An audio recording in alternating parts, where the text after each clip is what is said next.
A teenager turned $50 into $30,000 in 24 hours, then lost it all because of a cartoon frog. This isn't about Bitcoin or Dogecoin. This is about Dink Doink, the meme coin nobody remembers anymore. In March 2024, thousands of people thought they'd found the next Shiba Inu. They were wrong. What happened next would destroy friendships, empty bank accounts, and expose one of the ugliest pump and dump schemes in crypto history. But the most shocking part? The creators are still out there, counting their millions. The story gets darker when you realize who was involved. Logan Paul, yes, the same YouTuber who promoted CryptoZoo and left investors with nothing, was spotted in the early Dink Doink Discord chats. Screenshots showed him hyping the project to his millions of followers. This is the one he allegedly wrote. I'm going all in. Whether he knew it was a scam or was just chasing another payday, his involvement brought thousands of his young fans into the trap. By the time the rug was pulled, Logan had already deleted his posts and moved on to the next project, leaving his followers holding worthless tokens. Jake Morrison was 17 when he first heard about Dink Doink. He was scrolling TikTok after school when a video popped up. Some guy in a Lamborghini talking about how he'd made $200,000 from a coin with a dancing frog logo. The comments were going crazy. People posting screenshots of their profits. Rocket emojis everywhere. Don't miss this. They said, early retirement money. They promised. Jake had been into crypto for about a year. Nothing serious. He'd put his birthday money into Ethereum, watched it go up and down, learned about wallets and gas fees. His parents thought it was better than video games. At least he was learning about investing. His dad said, if only his dad knew what was about to happen. The Dink Doink website looked professional enough. Clean design, roadmap with big promises, team photos that seemed legit. They claimed to be building the next generation of meme coins with actual utility, gaming integration, NFT marketplace, charity donations. The white paper was 40 pages of technical jargon that Jake didn't fully understand, but it looked impressive. What really caught his attention was the community. The Discord server had 50,000 members. The Telegram group was even bigger. Everyone was so positive, so excited. They called themselves the Dink Army. They had inside jokes, custom emojis, daily voice chats where the developers would answer questions. It felt like being part of something special. The tokenomics seemed fair. 10% tax on each transaction, 5% redistributed to holders, 3% to liquidity, 2% to marketing. Standard stuff for meme coins. The developers had locked liquidity for 6 months. They'd renounced ownership of the contract. All the safety features people looked for. Jake watched the price chart for 3 days. It kept going up, not in a straight line, but steady growth with healthy pullbacks. The volume was increasing. More holders joining every hour. Twitter influencers starting to mention it. YouTube channels making analysis videos. All the signs of a coin about to explode. On March 15th, he made his move, took $50 from his part-time job at McDonald's and bought Dink Doink. The transaction went through at 2 in the morning. He couldn't sleep after that.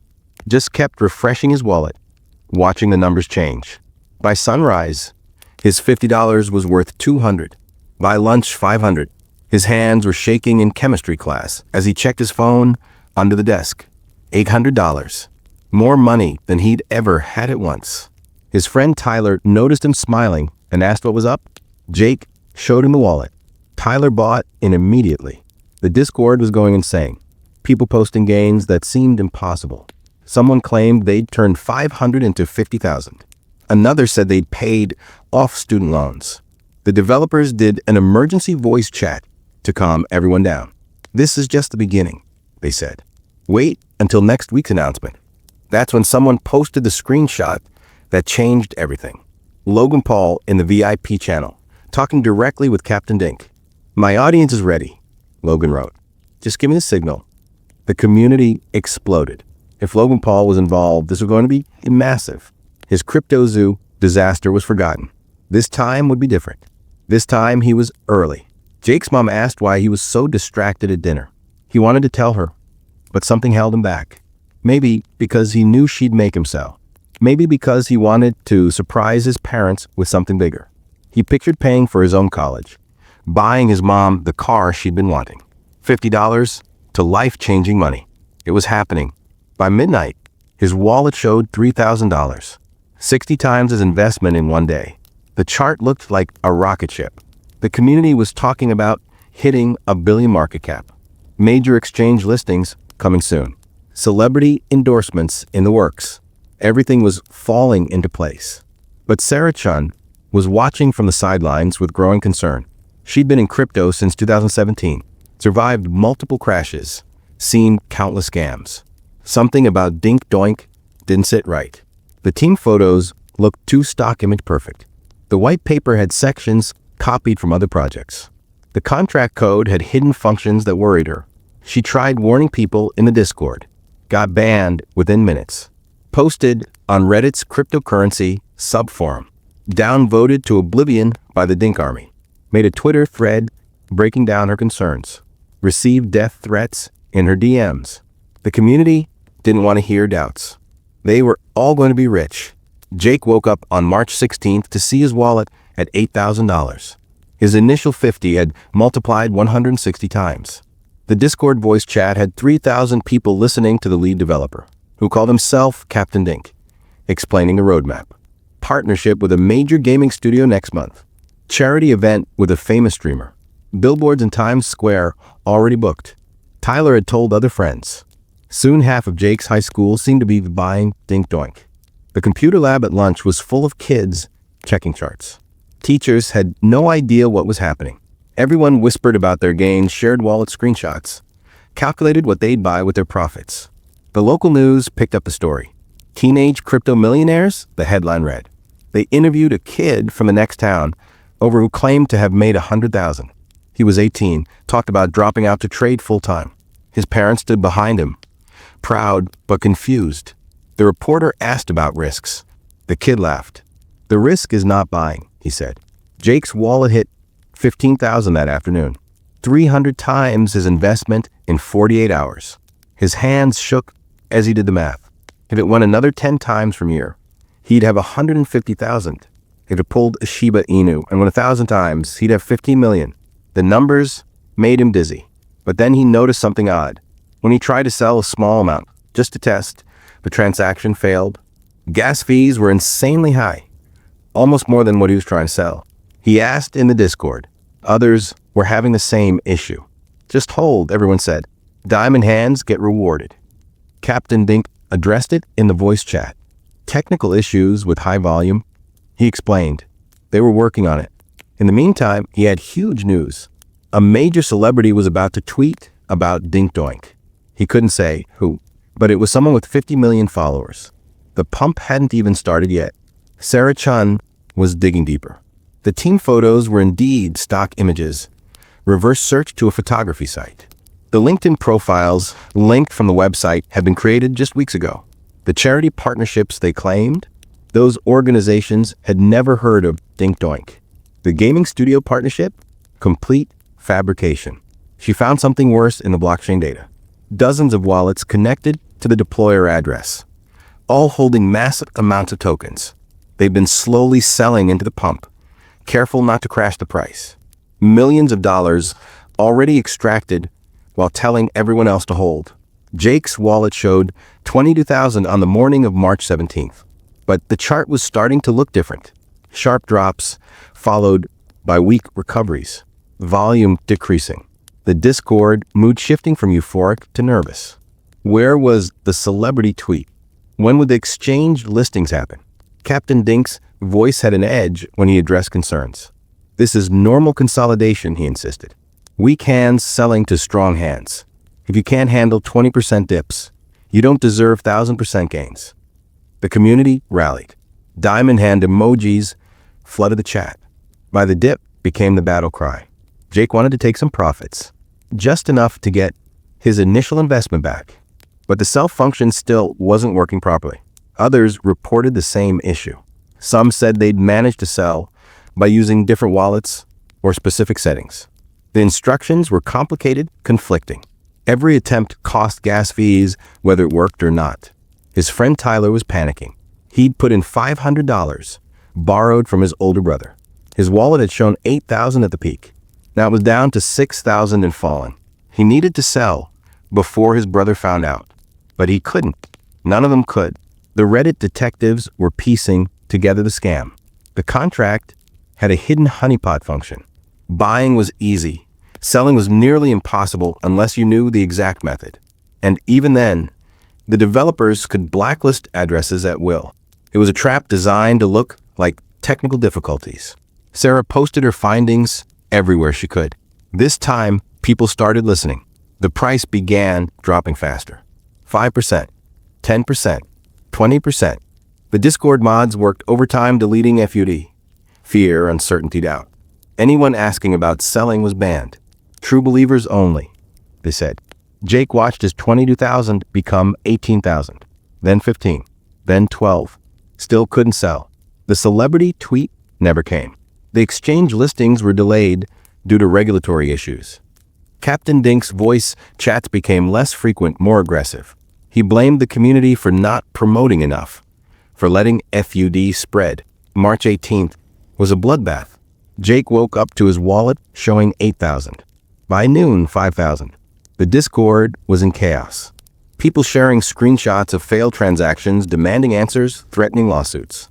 The mods kept banning, but new people kept joining to warn others. Then someone found it. Captain Dink's wallet. He'd cashed out $17 million over 4 days. The other team members had taken similar amounts, while telling everyone to hold they'd been dumping. While promising the moon, they'd been stealing the rocket fuel. The Logan Paul connection became clearer. Blockchain analysts found wallets linked to his known addresses. He bought early, sold at the peak, made an estimated $2 million. His promotion had brought in thousands of victims, and he'd profited from their losses. When confronted on Twitter, he claimed he was a victim too, that he'd lost money like everyone else. But the blockchain doesn't lie. The community turned vicious. Death threats, doxing attempts, promises of real-world violence. Jake felt sick reading the messages. These had been his friends, his Dink Army family. Now, they were an angry mob hunting for someone to blame. The positive vibes were gone, replaced by pure rage. His wallet showed 3,000, then 2,000. The chart was a straight line down. People who'd invested their savings were posting suicide hotline numbers. A college kid admitted he'd used his tuition money. A single mom had put in her tax refund. The stories got worse and worse. Captain Dink did one final voice chat. His tone was different. Cold. "I never told anyone to invest more than they could afford to lose," he said. "This is crypto. This is the risk you take. Do your own research." Then he left. The Discord server was deleted minutes later. The website went offline. The Twitter account disappeared. Jake's wallet showed $800. Still couldn't sell. The liquidity pool was drained. The token was worthless. But the blockchain still showed ownership. Numbers on a screen that meant nothing. His $50 had become 22,000 and back to zero in 4 days. Tyler's brother found out. The fight was brutal. $500 might not seem like much, but it was a month of his wages. Trust broken over a cartoon frog. Their parents got involved. Accusations flew. Who told who to buy? Who was responsible? Friendships ended over percentages and promises. The local news ran a follow-up story. Teenage crypto dreams turned to nightmare. They interviewed the same kid who talked about dropping out. He looked different, tired, defeated. His 100,000 was gone. He'd never actually sold any. Paper gains that evaporated like morning mist. Sarah Chun compiled everything into a massive report. The team identities, the wallet addresses, the extraction methods, the victim count. She submitted it to the FBI, the SEC, every agency that might care. They thanked her for the information, said they'd look into it. Nothing ever happened. The blockchain investigators traced the stolen funds through mixers and exchanges, split into hundreds of wallets, converted to privacy coins. Some ended up in known scammer addresses. The Dink Doink team was probably the same group behind dozens of similar scams. Different names, same playbook. Jake learned about the others. Rocket Bunny, Safe Saturn, Moon Pirate, all the same pattern. Professional launch, community building, impossible promises, hidden functions, team dumps, project dies. Billions stolen from hopeful investors. Kids, retirees, desperate people looking for a break. The psychological impact was worse than the money. Jake couldn't trust anything anymore. Every opportunity looked like a scam. Every investment felt like a trap. He'd experienced the high of massive gains and the crash of total loss. Nothing else compared. Regular investing seemed pointless. Some victims formed support groups, shared their stories, tried to heal together. But the shame was overwhelming. How do you explain losing your savings to a coin called Dink Doink? How do you admit you believed in Captain Dink? The name itself became a cruel joke. Months later, someone tried to revive Dink Doink, called it a community takeover. Same logo, new contract. Promises to make original holders whole. Jake watched from the sidelines as new victims bought in. The cycle repeating. Fresh hope meeting old patterns. He wanted to warn them, but knew they wouldn't listen. The scammers were never caught. Captain Dink's voice was probably fake, run through modulators. The team photos were meaningless. The corporation behind it was registered in a country that didn't care. $17 million stolen in plain sight with no consequences. Jake kept the worthless tokens in his wallet. $800 frozen in time. A reminder of when he thought he'd found the secret to wealth. Sometimes he'd look at the chart, see that spike to 22,000. Remember the feeling of infinite possibility. His parents eventually found out. His dad was disappointed but tried to be understanding. Learning experience, he called it. Better to lose $50 at 17 than 5,000 at 40. But Jake had felt the 5,000, had held the 20,000, had dreamed with the 50,000 just out of reach. The meme coin space kept growing. New projects launching daily, each one promising to be different, to have real utility, to reward holders. The same influencers who'd promoted Dink Doink moved on to the next thing. Their followers had short memories, fresh meat for the grinder. Jake tried to move on, focused on school, his job, normal teenage things. But he'd check crypto Twitter sometimes, see people celebrating gains on obvious scams. Want to warn them, but no, they'd call him bitter. The cycle was bigger than any individual. It would continue with or without him. A year later, he was in college when his roommate started talking about a new coin. Amazing community, locked liquidity, based developers, going to the moon. Jake listened to the pitch, recognized every beat. The same song with different lyrics. His roommate's eyes had that familiar gleam. Just put in what you can afford to lose, his roommate said. The exact words everyone said. The permission to gamble disguised as wisdom. Jake thought about warning him, telling the Dink Doink story, but he knew how it would sound, like a loser trying to kill someone else's dream. So he said nothing, watched his roommate buy in, saw the early gains, the growing excitement, the community formation, waited for the inevitable end. It came in 6 days. Another rug pull, another set of victims, another forgotten meme coin added to the graveyard. The roommate was devastated. Jake comforted him without mentioning his own experience. Some lessons can't be taught, only learned. Some pain can't be prevented, only processed. The market was a teacher that charged tuition in dreams.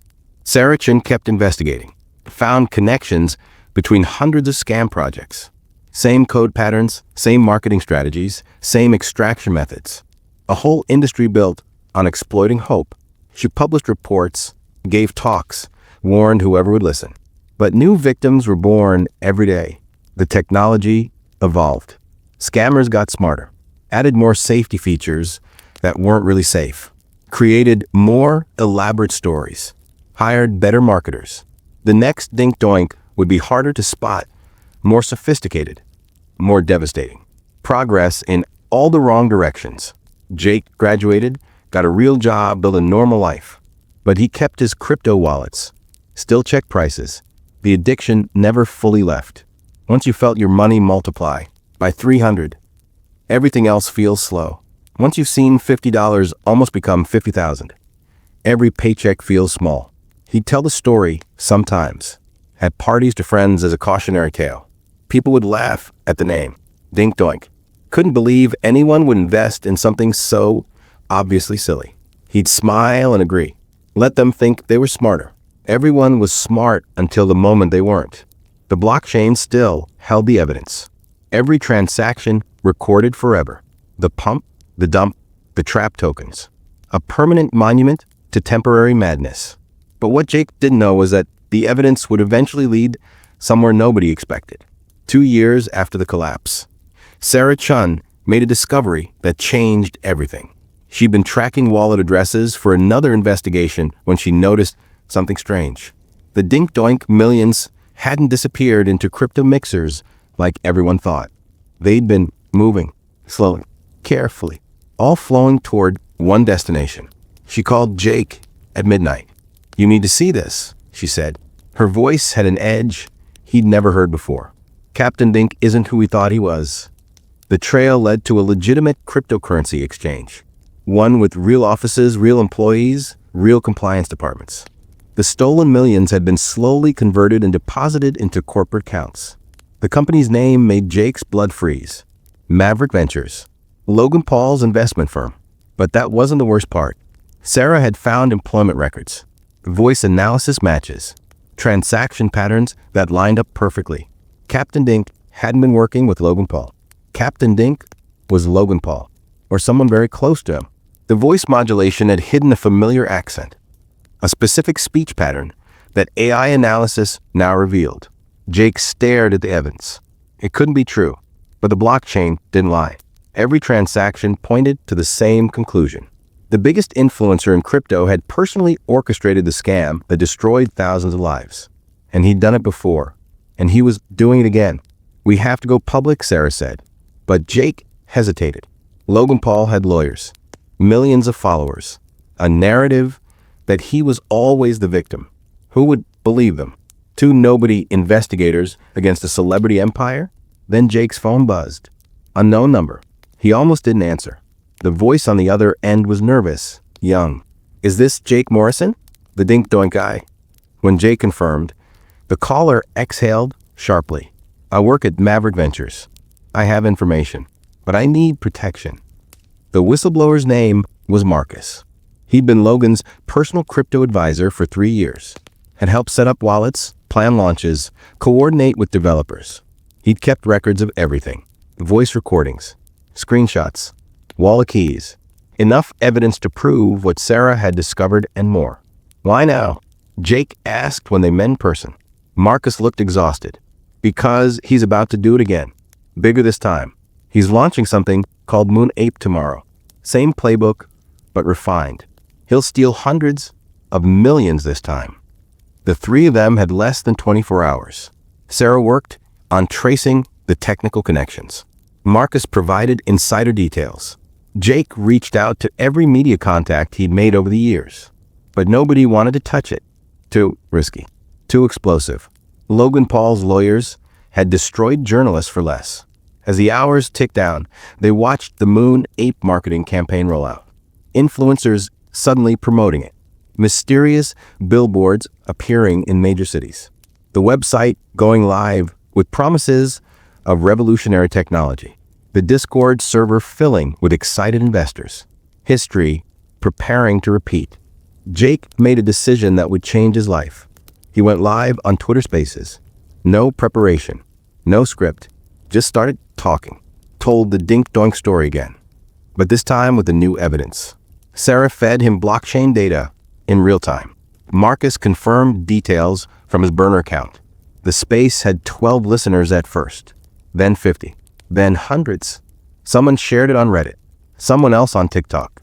Within an hour, thousands were listening. The chat exploded with questions, disbelief, anger.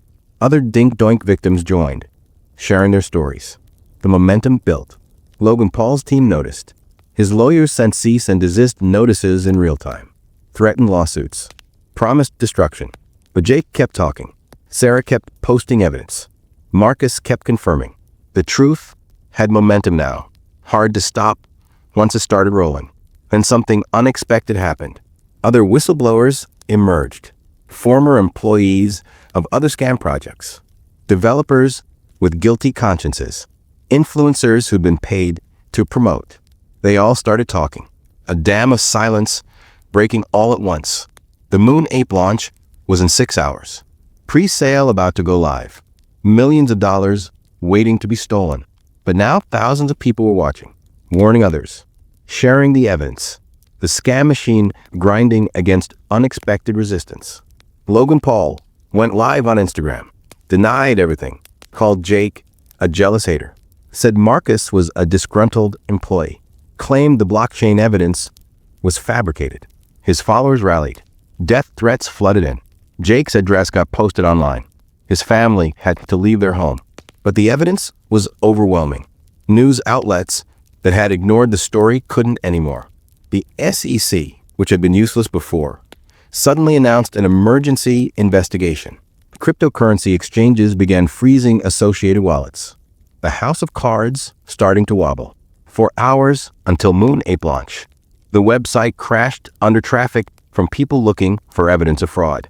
The Discord server became a battleground between believers and skeptics. Influencers started deleting promotional posts. Rats fleeing a sinking ship. Marcus revealed more. Logan Paul wasn't working alone. There was a whole network. Celebrities, influencers, even some legitimate crypto projects were involved. They called themselves the Collective. They'd been coordinating pump and dumps for years. Billions stolen. Lives destroyed. All while maintaining public images as victims or heroes. Sarah found the motherlode, a shared wallet that connected dozens of scams. Dink Doink was just one tentacle of a massive octopus. The pattern was clear once you knew where to look. The same wallets funding different projects. The same extraction methods. The same people getting rich while others got ruined. 2 hours until launch. Major news networks picked up the story. Hashtag Dink Doink Truth trending worldwide. Logan Paul's other business partners starting to distance themselves. Sponsors pulling out. The empire built on stolen money beginning to crumble. But the Collective fought back. Coordinated bot attacks. Fake evidence to discredit Jake and Sarah. Lawsuits filed in multiple jurisdictions. They had resources, connections, power. The truth was just an inconvenience to be managed. Jake received a call. Unknown number again. This time the voice was different. Older. Authoritative. Mr. Morrison, you've caused quite a stir. We'd like to make you an offer. Stop now and you'll be compensated. Continue and things will get unpleasant. He recorded the call. Posted it immediately. The threat backfired. More evidence of guilt. More fuel for the growing fire. The Moon Ape launch was in 30 minutes. Would the Collective proceed despite the exposure? They did. The pre-sale went live. And despite all the warnings, all the evidence, all the red flags, people bought in. Millions of dollars flooded in within minutes. The power of greed overwhelming the voice of reason. Some people had to touch the stove to believe it was hot. But this time was different. Law enforcement was watching in real time. Blockchain analysts tracking every transaction. The FBI had warrants ready. The moment the developers tried to drain liquidity, they'd be caught.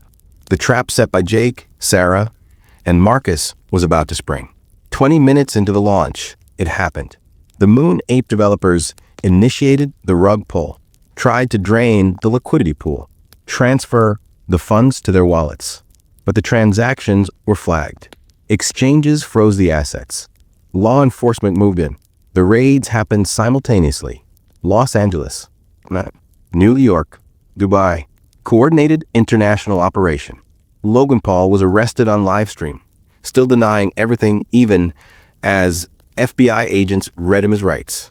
Other members of the Collective caught in the net. But the story wasn't over. The investigation revealed depths nobody expected. Government officials who'd been paid to look the other way.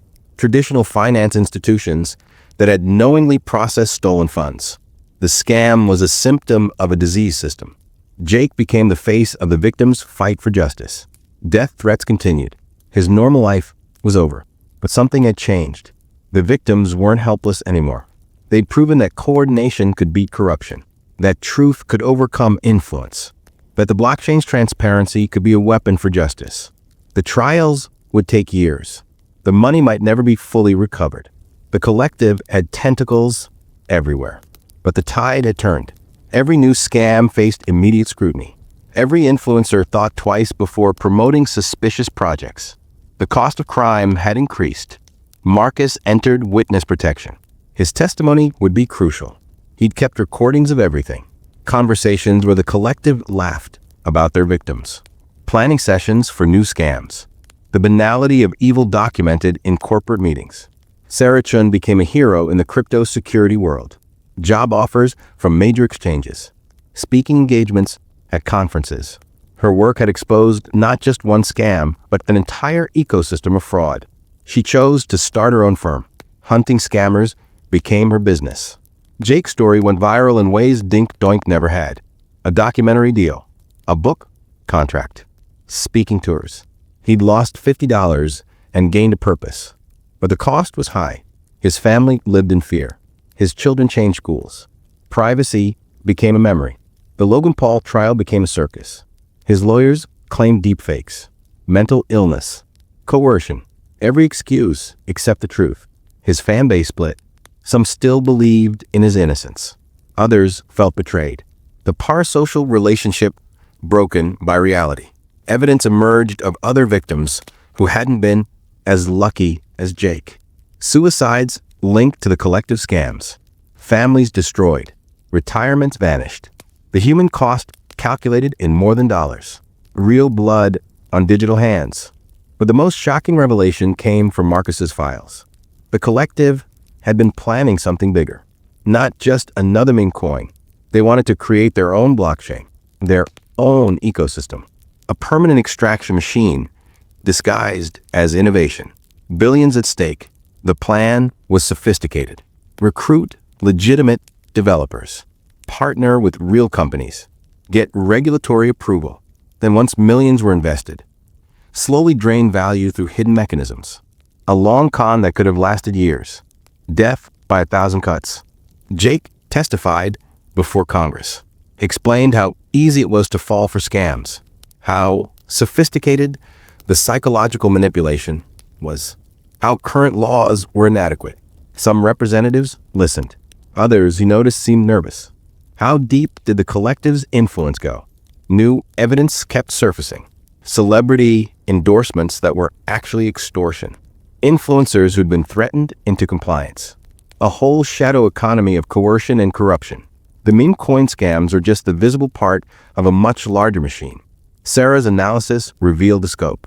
Over $50 billion stolen through various schemes. Money that funded lavish lifestyles, bought political influence, corrupted entire industries.